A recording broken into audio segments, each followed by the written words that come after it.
இன்னைக்கு நின்னா அதே அன்புமணி தான் அன்னைக்கு நின்னாரு. அவர் வந்து 41,428 ஓட்டு வாங்கியிருந்தார். இப்ப அவரு எவ்வளவு ஓட்டு வாங்கியிருக்காரு? 56,243 தோராயமா ஒரு 15,000 ஓட்டு கூட வாங்கியிருக்காரு. அன்னைக்கு 56,845 ஓட்டு வந்து அதிமுக வாங்கியிருந்தது. அந்த ஓட்டு இப்ப எங்க போச்சுது?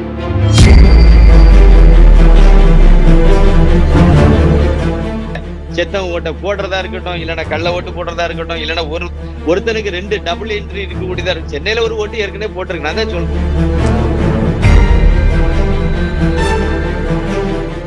ஒருத்தருக்கு 2 இடத்துல ஓட்டு இருக்கிறத கூட ஃபில்டர் பண்ண முடியாத ஒரு கையாலாகாத தேர்தல் கமிஷன் தான் தமிழ்நாட்டுல இருக்கு.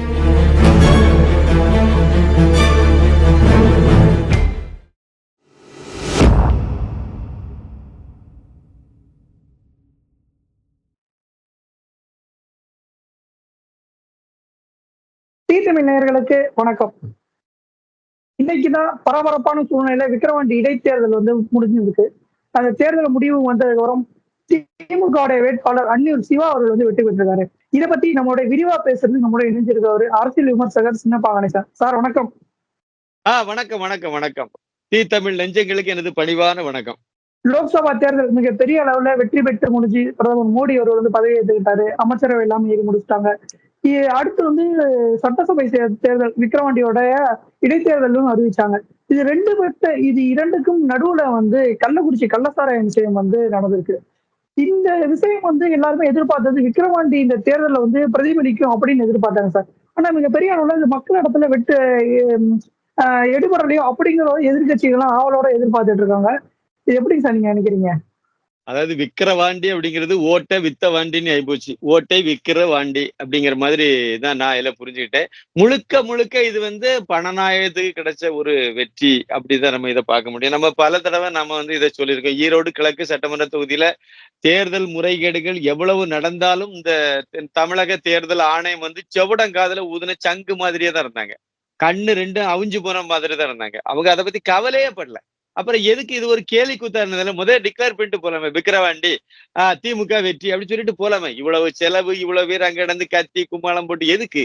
ஒரு சின்ன சட்டமன்ற தேர்தல்ல ஒரு 2,02,33,000 வாக்காளர்கள் உள்ள ஒரு சட்டமன்ற தேர்தல ஒரு சின்ன தொகுதிக்குள்ளால நேர்மையான முறையில ஒரு தேர்தலை நடத்தி முடிக்க முடியலன்னா தேர்தல் கமிஷன் கேலி கூத்தானதா இருக்குல்ல. அது தமிழக தேர்தல் கமிஷன் ரொம்ப சத்யபிரதா சாகு எல்லாம் வந்து உண்மையிலே வந்து அதுக்கு பேசாம இவரெல்லாம் ஏதாவது திமுகவினுடைய கிளை செயலாளரா போகலாம். அப்படித்தான் அந்த வேலையை தான் பார்த்துட்டு இருக்க மாதிரி தான் என்னுடைய குற்றச்சாட்டு.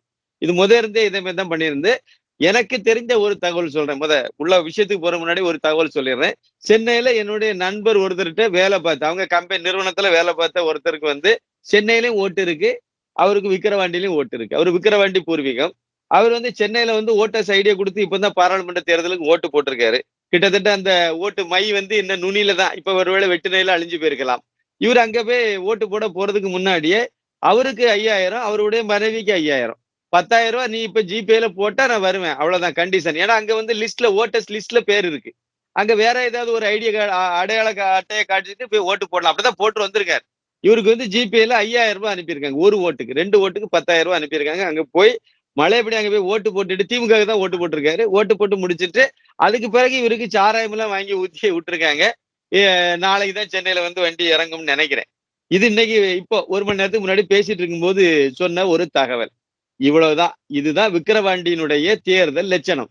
ஒருத்தருக்கு 2 இடத்துல ஓட்டு இருக்கிறத கூட ஃபில்டர் பண்ண முடியாத ஒரு கையாலாகாத தேர்தல் கமிஷன் தான் தமிழ்நாட்டுல இருக்கு. ஒரு ஓட்டுக்கு 5 லட்சம் ரூபாய். இது நமக்கு 5,000 ரூபாய். இது வந்து சென்னையில இருந்து போன அதாவது கன்ஃபார்ம் தகவல் இது. சென்னையில இருந்து ஒருத்தர் போய் ஓட்டு போட்டு வந்ததுல அவருக்கு ஜிபேல அனுப்பியிருக்காங்க. ஜிபேல அனுப்பி இந்த அளவுக்கு ரொம்ப வெளிப்படையாவே வந்து பண பரிவர்த்தனை வந்து பண்ணியிருக்காங்க. அதாவது இடைத்தேர்தல்னா ஆளுங்கட்சியில அராஜகம் இருக்கும், கோல்மால் பண்ணுவாங்க, அரசு எந்திரத்தை அவங்களுக்கு சாதகமா பயன்படுத்துவாங்கிறதெல்லாம் வந்து பழைய காலத்து கதை. இப்ப எப்படி அப்படின்னா இடைத்தேர்தல் அப்படின்னா திருமங்கலம் ஃபார்முலா, பணத்தை கொடுப்போம் வெற்றி பெறுவோம், அப்புறம் அங்க ஜனநாயகம் வென்றது அப்படின்னு சொல்லி. இல்ல என்ன ஜனநாயகம் வென்றது? இல்ல ஒரு கேலி கூத்தான தேர்தலை தான் நான் பாக்குறேன். குறிப்பா இதுல இன்னும் 2 சின்ன தகவல்களை மட்டும் ரொம்ப சுருக்கமா நான் சொன்னா சரியா இருக்கும்னு நினைக்கிறேன். திமுக வேட்பாளர் வந்து விக்கிரவாண்டி இடைத்தேர்தலில் திமுக வேட்பாளர் 1,23,688 வாக்கு வாங்கியிருக்காரு. பாட்டாளி மக்கள் கட்சி வேட்பாளர் வந்து 56,243 வாக்குகள் வந்து வாங்கியிருக்காரு. இதுல நம்ம ஒரு விஷயத்த நம்ம பார்க்க வேண்டியது இருக்கு. அப்படியே நீங்க வந்து இதுக்கு முன்னாடி 2016க்கு போங்க. 2016 நான் ஏன் தேர்வு செய்றேன் அப்படின்னா, அந்த தேர்தல்ல பாமக தனியா நின்னுச்சு. அதிமுக தனியா நின்னுச்சு. பாஜக தனியா நின்னுச்சு. அப்புறம் திமுக தனி. இந்த மாதிரி ஒரு தனித்தனியாவே எல்லாரும் நின்ன நேரம். அப்பதான் அதிமுகவுக்கு எவ்வளவு ஓட்டுங்கிறது உங்களுக்கு தெரியுங்கிறதுனால நான் 2016 நான் இதுல ஒப்பீடுக்கு எடுத்துக்கிறேன். அந்த தேர்தல்ல திமுக வந்து 63,757 ஓட்டு வாங்கி வெற்றி பெற்ற ஒரு தேர்தல் அது. அதுல அதிமுக ஓட்டு வந்து 56,845 ஓட்டு வாங்கியிருந்தாங்க.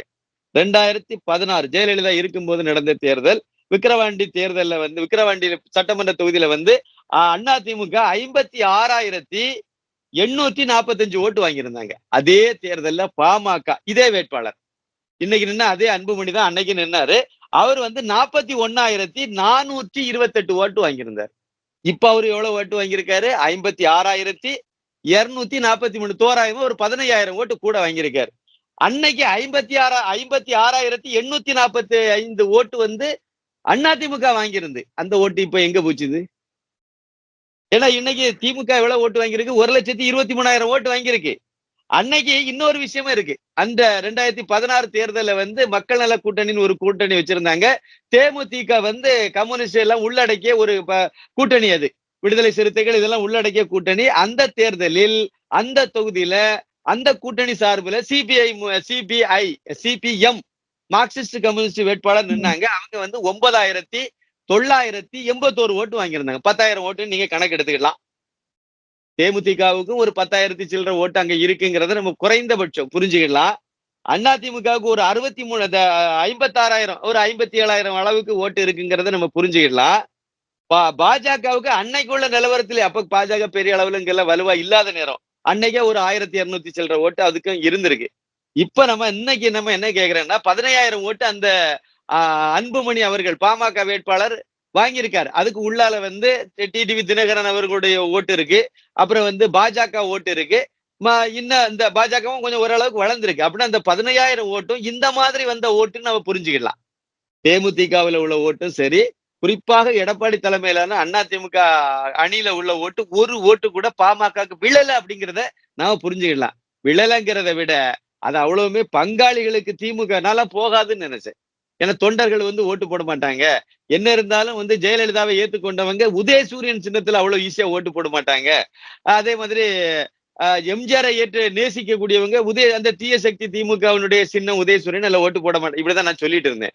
ஆனா அதெல்லாம் இல்ல. பணம் தந்தா யாருனாலும் ஓட்டு போடுவோம், எங்கனாலும் ஓட்டு போடுவோங்கிற மாதிரிதான் விக்கிரவாண்டியினுடைய இது இருக்கு. அது குறிப்பாக எடப்பாடி பழனிசாமி அவர்கள் வந்து ஏதோ அவங்க நிர்வாகிகள் மூலமா ஏதோ ஒரு வேலை நடந்திருக்கு. அவங்க ஒரு ஓட்டு கூட பாமக பக்கம் வராத அளவுக்கு அதை கரெக்டாவே அந்த பக்கம் கொண்டு போயிருக்காங்க. அப்படின்னா நான் ஏற்கனவே சொன்ன கணக்குப்படி இவங்க வந்து பங்காளிகள் அப்படிங்கிறத இந்த தேர்தலை நிரூபிச்சிருக்காங்க. இப்ப நம்ம என்ன சொல்ல வேண்டியது இருக்கு அப்படின்னா இந்த தேர்தல்ல திமுக வெற்றி பெறணும் அப்படிங்கிறதுக்காக வேண்டியே எடப்பாடி பழனிசாமி அவர்கள் விட்டு கொடுத்திருக்காரு, தேர்தலை புறக்கணிச்சிருக்காருங்கிறத என்னுடைய கருத்து. அந்த அடிப்படையில தான் நம்ம இதை பார்க்க வேண்டியது. நான் வந்து அந்த கட்சிகள் எல்லாம் நிக்காம இருக்கும்போது நாம் தமிழர் எதுக்கு நிக்கிறாங்க? அவங்க நின்று 10,000 சில்லற ஓட்டு வாங்கியிருக்காங்க. 10,000 சில்லற ஓட்டுங்கிறது கிட்டத்தட்ட ஒரு 5% ஒரு 6% அளவுக்கு வர வாய்ப்பு இருக்கும். சதவீதம் என்னமோ வரும்போது பார்க்கலாம். 10,000 சில்லற ஓட்டு வாங்கியிருக்காங்க. இந்த ஓட்டு வந்து திமுகவுக்கு எதிரான ஓட்டை பிரிச்ச ஓட்டு. அப்படின்னு அந்த ஓட்டு அவங்க வாங்காம இருந்திருந்தா அது வந்து அவர் நிக்காம இருந்திருந்தா அது பாமகவுக்கு தானே வரும். இப்படி எல்லாம் நான் பேசியிருந்தேன். அதாவது நாம் தமிழர் கட்சி வந்து திமுகவுக்கு பி டீம்னு நான் சொல்லிட்டு இருந்தேன்.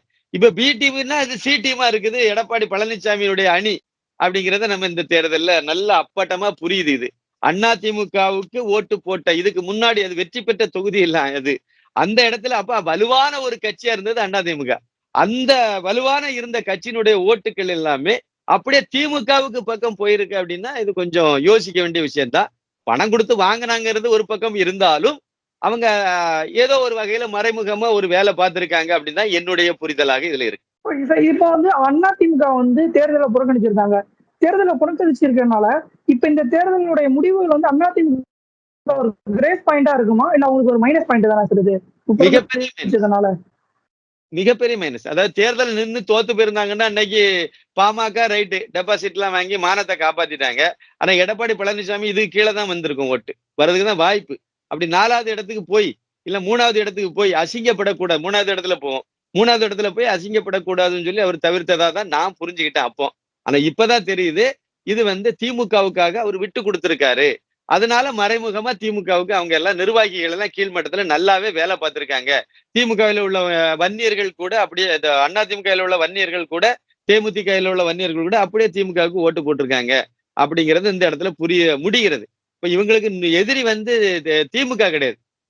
திமுக கிடையாது. அதாவது எடப்பாடி பழனிசாமி அவர்களுடைய எதிரி வந்து திமுக கிடையாது. அது பங்காளி அப்படிங்கிறத நிரூபிச்சிருக்காங்க அப்படிங்கிறத நான் புரிஞ்சுக்கிட்டேன். இந்த மாதிரி ஒரு நிலைப்பாட்டை எடுத்து போகும்போது, எடப்பாடி பழனிசாமி கட்சி வந்து சின்ன பின்னமா ஆயிடும் அப்படிங்கிறது தான் என்னுடையது. கண்டிப்பா இனிமே வருங்காலத்துல அது மிகப்பெரிய மைனஸ்ல தான் போகும். அதுல ஓரளவுக்கு கொஞ்சம் தேசியத்தை எதிர்பார்க்கிறவங்க அண்ணாமலை பக்கம் வருவாங்க. அப்படி இல்லாதவங்க திமுகவுக்கே போயிட்டாங்களே, ஓட்டு போட்டாங்கல்ல. இப்ப என்னமோ அடுத்த எலெக்ஷன்ல திமுக உதயசூரியன் போட்டுறதுல அவங்களுக்கு ஒன்றும் பெரிய தயக்கம்லாம் ஒண்ணும் இருக்கு. இந்த எலெக்ஷன்ல ஓட்டு போட்டவங்களுக்கு அடுத்த எலெக்ஷன்ல ஓட்டு போடு. இதுக்கு முன்னாடி நடந்தது எப்படி நடந்ததுன்னா, கிறிஸ்டின், முஸ்லிம் அவங்க மத ரீதியான ஒரு முடிவு எடுத்ததுனால, அவங்க வந்து உதயசூரியன் அவங்களுக்கு ஏத்துக்கொண்டதுல அதுல ஒரு பெரிய தப்பா தெரியல. எம்ஜிஆர் விசுவாசியாகவே இருந்தாலும் உதயசூரியன்ல தைரியமா ஓட்டு போட்டாங்க. கடந்த 2021 சட்டமன்ற தேர்தல்ல. அது வந்து முஸ்லிம், கிறிஸ்டின் ஓட்டு போட்டாங்க. அதிமுகவில் உள்ள முஸ்லிம், கிறிஸ்டினும் வந்து திமுகவுக்கு ஓட்டு போட்டாங்க. அது நமக்கு நல்லா கண்கூடா தெரிந்தது. ஆனா இப்ப வந்து இது வட தமிழகம். இங்க கிறிஸ்டின், முஸ்லிம் அப்படிங்கிறத விட அதிமுகவில் உள்ள இந்துக்காரனு குறிப்பா வன்னியர்களே கூட திமுகவில் போய் ஓட்டு போட அளவுக்கு அவங்க பணத்தை கொடுத்துதான் ஓட்டு போட்டாங்கன்னாலும் அந்த மனசு ஓட்டு போட வருதில்ல. எவ்வளவுதான் கோடியா கொட்டி கொடுத்தாலும் அந்த உள் மனசுல இருக்கக்கூடிய அந்த தீய சக்தி திமுகன்னு பதிஞ்ச ஒரு மனசுல இருந்து உதயசூரியன் ஓட்டு போடுற அளவுக்கு மாறிட்டாங்கன்னா, அந்த அளவுக்கு எடப்பாடி பழனிசாமி தலைமையினால அந்த அதிமுக வந்து மிகப்பெரிய வீக்னஸ் ஆயிருக்கு அப்படிங்கிறது தான் நான் பலவீனப்பட்டு போச்சுங்கிறது தான் என்னுடைய கருத்து. Okay sir. இப்ப 2 பக்கம் இப்போ வந்து கொஞ்ச நாளைக்கு முன்னாடி கள்ளக்குறிச்சி விஷயமும் நடந்து முடிஞ்சிருக்கு. என்னதான் முடிஞ்சாலும் தமிழகத்துல வந்து திமுக ஒரு அசைக்க முடியாத சக்தியா இருக்கு அப்படிங்கிற தேர்தல் முடிவு வந்து காட்டியிருக்க மாதிரி இல்லையா அப்போ? இல்ல அப்படி இல்ல. நாங்க நோட்டு குடுத்தா ஓட்டு போடுவோங்கிற மாதிரியான அந்த திருமங்கலம் பார்முலா அடிப்படையில தான் ஓட்டு போட்டிருக்காங்க. ஆனா ஒரு வேதனையான விஷயம் என்னன்னா, கள்ளக்குறிச்சி வந்து விக்கிரவாண்டி பக்கத்துல தான் இருக்கு. இது விழுப்புரம் மாவட்டம் அவ்வளவுதானே. அது கள்ளக்குறிச்சி மாவட்டம், இது விழுப்புரம் மாவட்டம் பக்கத்துல தான் இருக்காங்க. அந்த கள்ளக்குறிச்சியில கள்ளச்சாராயத்துல இவ்வளவு பேர் செத்த பிறகு அந்த மக்கள் அதெல்லாம் எனக்கு தேவையில்லை. இன்னைக்கு எனக்கு ஒரு குவார்டர் வாங்கித்தா, இன்னைக்கு 5000 ரூபாய் கையில கொடு, அது எனக்கு போதும், நான் உதயசூரியன் ஓட்டு போட்டுறேன். இந்த மாதிரிப்பட்ட ஒரு மென்டாலிட்டிக்கு மக்கள் வந்து சேர்ந்திருக்கிறது வந்து கவலைக்குரியது. மிகப்பெரிய வருத்தம் அடைய வேண்டிய ஒரு விஷயம். நீங்க வந்து அதாவது கிராமத்துல இன்னொரு விஷயமும் வந்து நான் இதுல ஓரளவுக்கு தான் வேலை செய்யணும்னு நினைச்சேன். வேலையே செய்யல அது. என்ன அப்படின்னா, காசு யாரு கொடுத்தாலும் வாங்கிட்டு ஓட்டு யாருக்கு போடணுமோ அவங்களுக்கு போடுவாங்க அப்படிங்கிற ஒரு சூழ்நிலைக்கு மக்கள் மனநிலை வரும்னு நான் எதிர்பார்த்தேன். அப்படியெல்லாம் இல்ல. காசு வாங்கிட்டாங்கன்னா விசுவாசமா அதுக்கு ஓட்டு போட்டுறாங்க. நான் தாலி அறுத்தாலும் பரவாயில்ல. நான் காசு வாங்கிட்டு அது விசுவாசமா உதயசூரியனுக்கு ஓட்டு போட்டேன். முடிஞ்சு போச்சு கதை. இந்த பெண்கள் எல்லாம் வந்து நம்ம எந்த கணக்குல சேர்ப்பீங்க? காசு ஏன் வாங்குனீங்க? வாங்கிட்டீங்க. அதுக்கு பிறகாவது இவனு கொள்ளையடிச்ச பணம் இல்லைன்னு உங்களுக்கு தெரியும். அவன் அப்ப வீட்டு பணத்தையா குடுக்குறாங்கிறதெல்லாம் பேச தெரியுது. நீங்க பேசுனீங்க. இது விக்கிரவாண்டியிலே பேசுனாங்க. அவன் அப்ப வீட்டு பணத்தையா குடுக்குறான். நீ அத தடுக்கிறா. எங்களுக்கு தரக்கூடிய பணத்தை நீங்க ஏன் கெடுக்கிறேன்னாங்க. அப்புறம் வாங்கிட்டு நீங்க அவனுக்கு தானே ஓட்டு போட்டிருக்கீங்க. அப்புறம் அத உங்க தாலிய நீங்களே அறுக்கிறதுக்கு நீங்களே வந்து நீங்களே ரோடு போட்டு குடுக்குறீங்க. அவ்வளவுதானே. அந்த மாதிரி தான் நான் என்ன இத புரிஞ்சுக்கிறேன். இது அப்பாவி மக்கள் அந்த மாதிரி அதுக்கு அந்த மாதிரி கொண்டு போய் சேர்த்துட்டாங்க. அந்த மைண்ட் செட்ட கொண்டு போய் விட்டுட்டாங்க. இப்ப இதெல்லாம் பார்க்கும்போது வந்து நீங்க ஒரு நேர்மையான ஆட்சியை தமிழகத்துல நடத்தினாலும் நீங்களும் இந்த மாதிரி எல்லாம் ஓட்டுக்கு ஒரு 5000, 10,000, 8,000 குடுத்துதான் நீங்க வந்து ஓட்டு வாங்கி வெற்றி பெற்று அப்புறம் நேர்மையா நீங்க வந்து ஆட்சி நடத்தணுங்கிற மாதிரி தான் இருக்கு. அதாவது சூழ்நிலை அதை நோக்கி போகுது. அது வருங்காலத்துல இதெல்லாம் கொஞ்சம் யோசிக்க வேண்டிய இடத்துல. ஏன்னா கொள்ளையடிச்சு வச்சிருக்கவன் ஈஸியா ரூபா கொடுத்துருவான். நேர்மையான அரசியல முன்னெடுக்கிறங்கிற அண்ணாமலையால எப்படி கொடுக்க முடியும்? அண்ணாமலை ரூபாய் கொடுத்துதான் வந்து ஆட்சி அமைக்கணும் அப்படிங்கிற ஒரு நிர்பந்தத்தை உருவாக்குற மாதிரி இருக்குல்ல. இது ஒரு தவறான ஒரு நிலைப்பாட்டை நோக்கி தான் போறதை நான் பாக்குறேன். அதாவது அதிமுக ரூபா கொடுக்காம ஒரு தேர்தலை நடத்துறதுக்கு தேர்தல் கமிஷன் விலை போயிட்டுங்கிறது என்னுடைய ஆரம்பத்துல இருந்து நான் சொல்லிட்டு இருக்கேன். 2024 பாராளுமன்ற தேர்தலில் இந்த பாழா போன தேர்தல் கமிஷன் சரியானபடி வேலை செய்யறதுன்னா அங்கேயே பாதி டிக்கெட் விழுந்திருக்கும். அப்ப அங்கேயும் கோட்டை விட்டாங்க. அங்கேயும் கோட்டை விடல, அங்கேயும் சப்போர்ட்டா இருந்தாங்க. இப்பவும் அதே மாதிரி தான் அவங்க இருக்காங்க. தபால் ஓட்டு முதற்கொண்டு எல்லாமே வந்து திமுகவுக்கு தான் அதிகமா கிடைச்சிருக்குன்னு அது ஒரு சாதாரண விஷயம்னா நான் பார்க்கல. அரசு ஊழியர்கள் வந்து போட்டாங்க வச்சா பொது தேர்தல் அது வேற கதை. இது இடைத்தேர்தல். அங்கேயே போட்டிருக்காங்க. அப்ப தேர்தல் லிஸ்ட்ல இருந்து வாக்காளருடைய ஓட்டுப்பதிவு லிஸ்ட்ல இருந்து பட்டியல இருந்து ஆரம்பிச்சு எல்லா இடமும் வந்து சீர்திருத்தம் பண்ண வேண்டிய நிலைமையில தான் தமிழக தேர்தல் கமிஷன் வந்து வேலை பார்த்து வச்சிருக்காங்க. செத்தவன் ஓட்டை போடுறதா இருக்கட்டும், இல்லைன்னா கள்ள ஓட்டு போடுறதா இருக்கட்டும், இல்லைன்னா ஒருத்தனுக்கு 2 டபுள் என்ட்ரி இருக்கக்கூடியதா இருக்கு. சென்னையில ஒரு ஓட்டு ஏற்கனவே போட்டிருக்கு. நான் தான் சொல்றேனே. அவரு விக்கிரவாண்டியில போய் இன்னைக்கு ஓட்டு போட்டாச்சு. ஓட்டு போட்டுட்டு நாளைக்கு ஏதோ கிளம்பி இன்னைக்கு நைட்டு ஏதோ கிளம்பி நாளைக்கு இங்க வந்து வேலைக்கு வந்து பார்க்க போறார். இது எனக்கு தெரிஞ்ச தகவல். கன்ஃபார்ம் உறுதி செய்யப்பட்ட தகவல். அது சொன்னாரு. சிரிப்பா இருக்கு. அதனால நான் என்ன சொல்றேன் அப்படின்னா, அது போக போக தான் அடுத்த நிலவரங்கள்லாம் என்னங்கிறத நம்ம புரிஞ்சுக்க முடியும். அதிமுக வந்து அது அழிவு பாதைக்கு போயிட்டு. அது அவங்க கட்சியை பலப்படுத்தி எடுத்து வந்தா ஒருவேளை உயிர் ஊட்டினா உண்டு. இல்லைன்னா அது வந்து இன்னும் இது கீழ் நோக்கி தான் போகும். நம்ம அடுத்த எலெக்ஷன்ல எல்லாம் வந்து இந்த 20% அளவுக்கு எல்லாம் கனவுல கூட நினைக்க வேண்டியதில்லை. 10-12% வந்து சுருங்கிரும் அது. அதை நோக்கி தான் வந்து எடப்பாடி பழனிசாமி அவர்கள் கட்சியை வழி நடத்திட்டு போறாருங்கிறது தான் என்னுடைய கருத்து. நெருக்கடியான நிலையிலும் விக்ரவாண்டி தேர்தலை பத்தி இவ்வளவு மெதுவாகவும் இவ்வளவு தெளிவாகவும் சொல்லியிருக்கீங்க. ரொம்பவே நன்றிங்க சார். மிக்க நன்றி. நன்றி, வணக்கம்.